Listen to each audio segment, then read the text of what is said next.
Okay, my Star Atlas family, it's me again. I'm back one day later, but not really, of the second part of the town hall for Star Atlas. There was a whole bunch of information. If you haven't watched the first video, make sure you go and check it out because there was a whole bunch of information. This is part two where I'm going to go over some more information that was released in the town hall because there was just so much of it. Okay, let's get started. First off, thank you very much to Funcracker, Prometheus, and the Aephian DAC for most of this information. I'm just a talking head. I'm just a pretty guy that likes to present all this information for you to digest. Let's start our presentation with the Scream gameplay. So they're saying that Scream is on track for the end of the year release.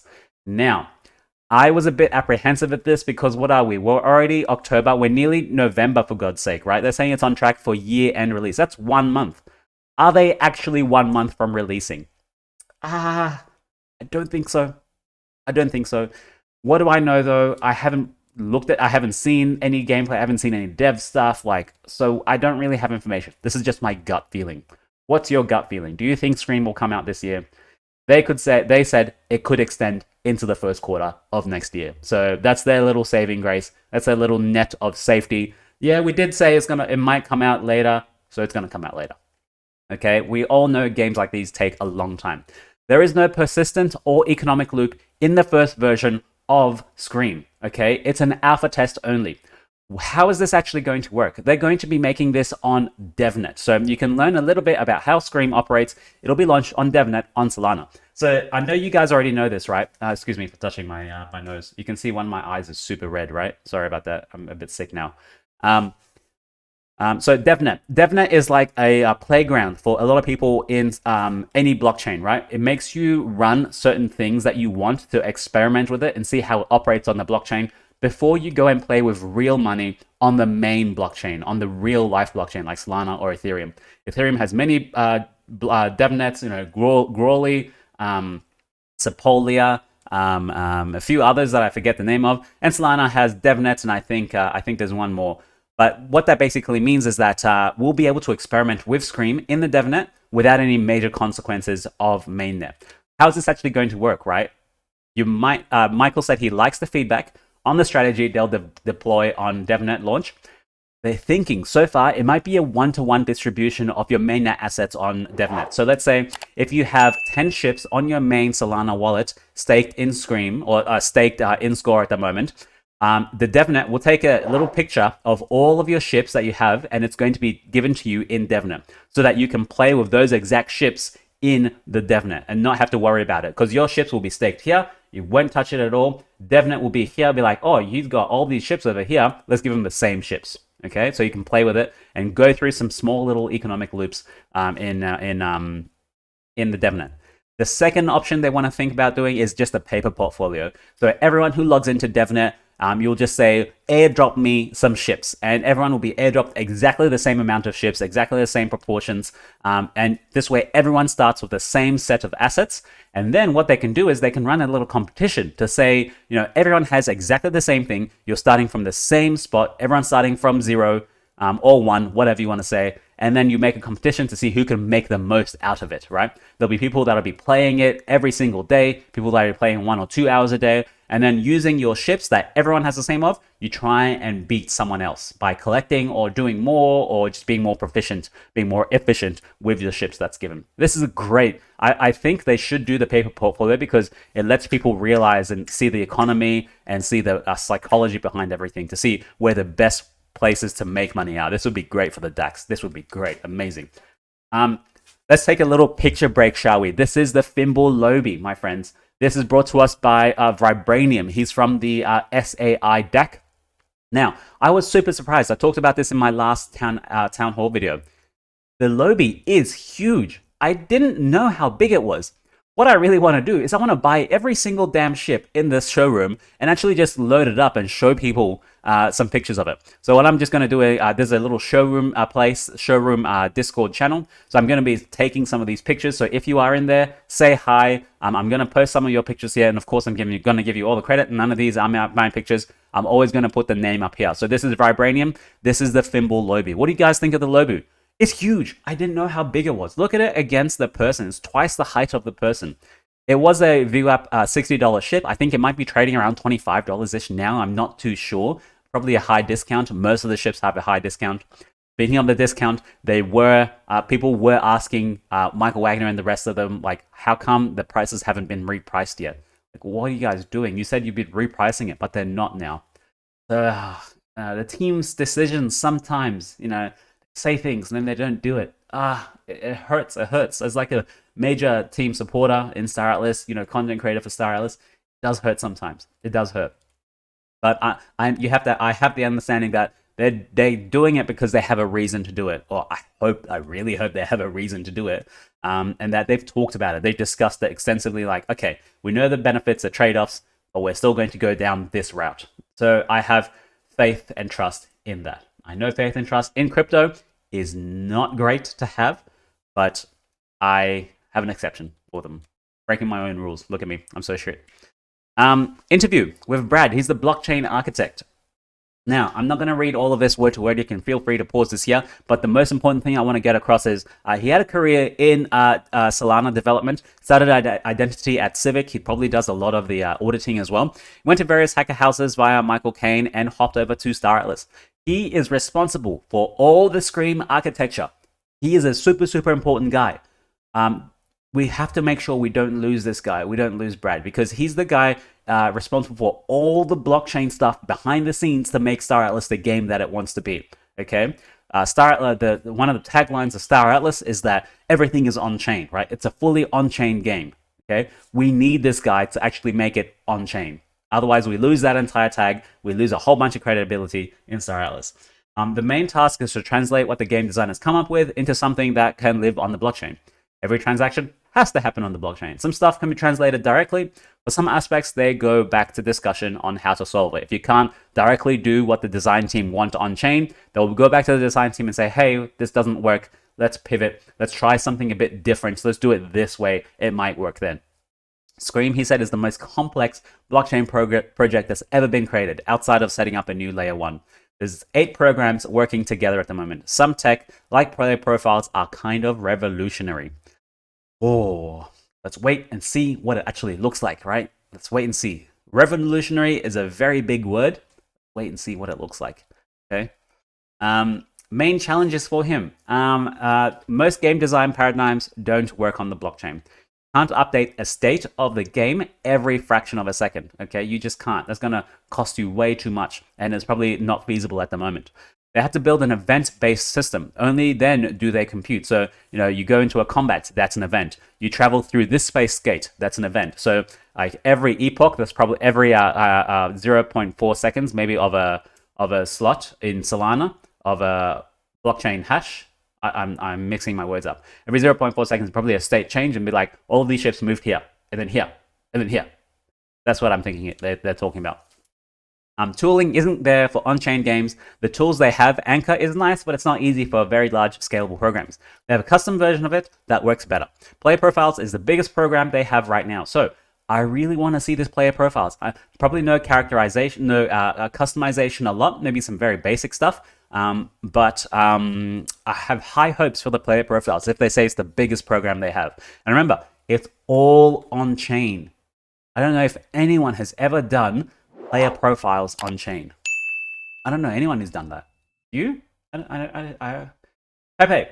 Thanks very much, Pepe, for joining us. I love your work as always. He's desperate in the bear market. Make sure you like and subscribe. Let's go ahead, keep going. Player profiles. Whole bunch of stuff again. List of keys. Issuing it. Issue this is solving, right? When a movement is a transaction, do you want to approve every move you make? No, because you might have a ledger. If an enemy comes in front of you and you want to move back, right? When you click move back, you're going to now go and have to get your ledger and click. Okay, now approve. By the time you go and even look at your ledger and pick it up and click, you've been blown up. So that's not feasible at all, right? So the setup that allows many keys acting as you. Your account ledger has most privileges, but others are set up for auto signing or with other rights. So only the ledger, you can make it so that only your ledger can move assets out of a wallet. Otherwise, you can put any other action doesn't need your ledger. Does that make sense? That's really powerful. The player profile is a drop-in replacement for an external wallet. It's going to be open source at Breakpoint. Low overhead to add this reverse multi-sig solution. It allows lending, but remember the team isn't going to be doing lending specifically. What if you add other people's keys to your profile?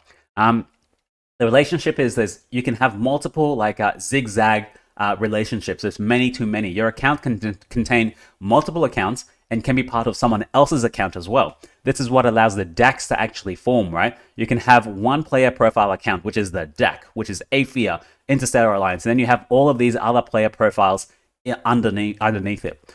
It's going to act as a player. It's another layer of permission on top. Let's have a look at a picture, shall we? This is by Ripperoo. He is from the SAI Guild. This is a nighttime photo. Have you guys seen the nighttime yet? You have to leave the showroom on for a long time, like 12 hours or something, until you actually get to the nighttime mode.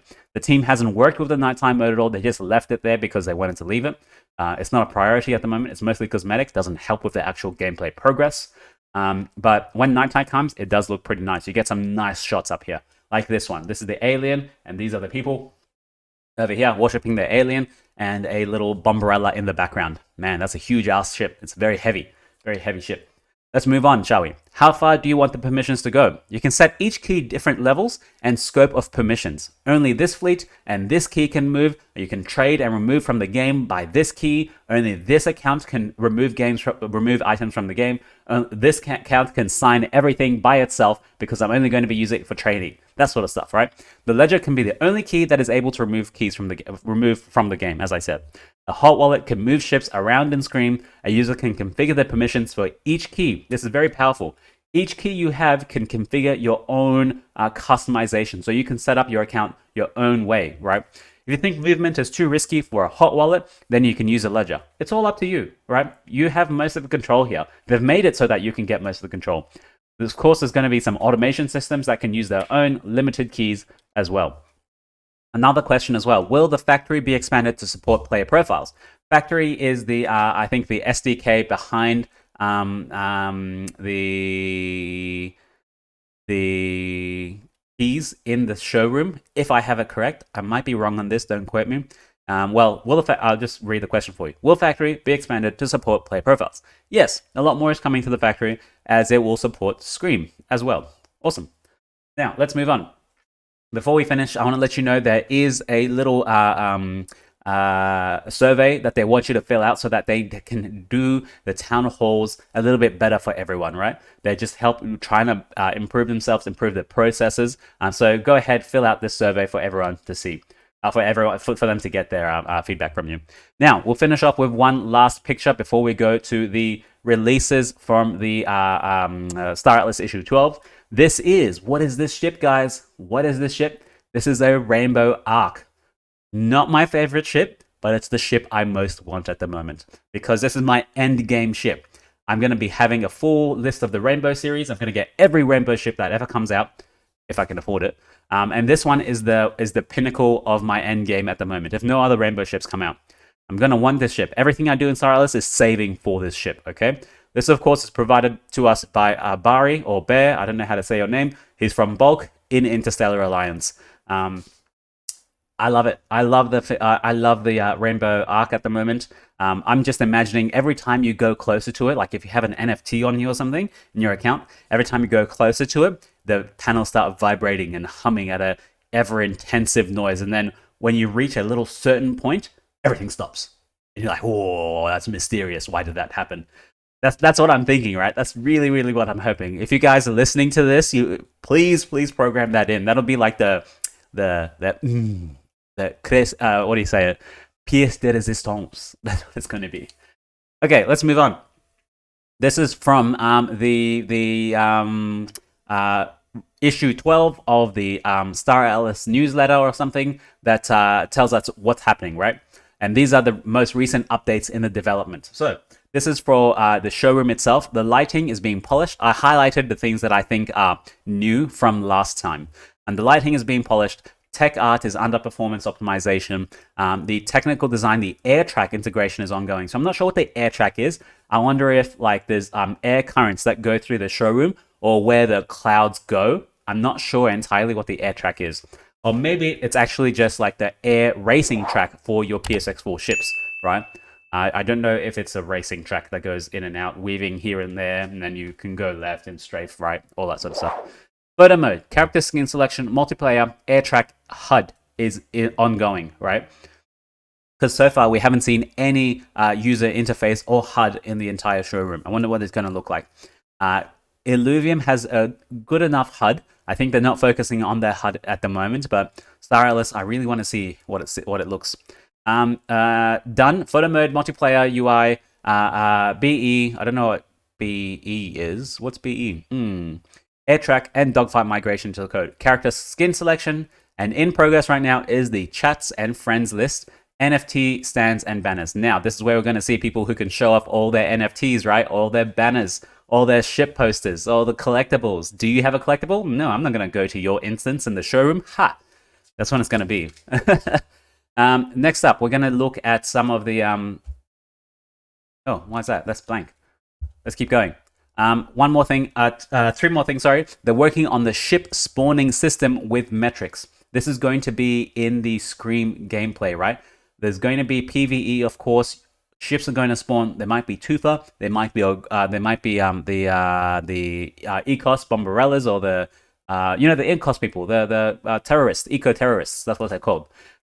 Ship spawning. I want to see what ships are going to spawn.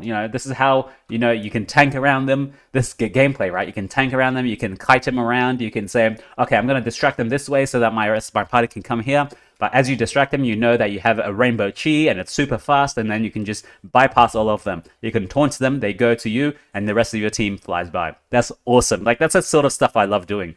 Upcoming for the DAO itself, the treasury statistics and player profile activity views are coming, as well as a new rewards chart.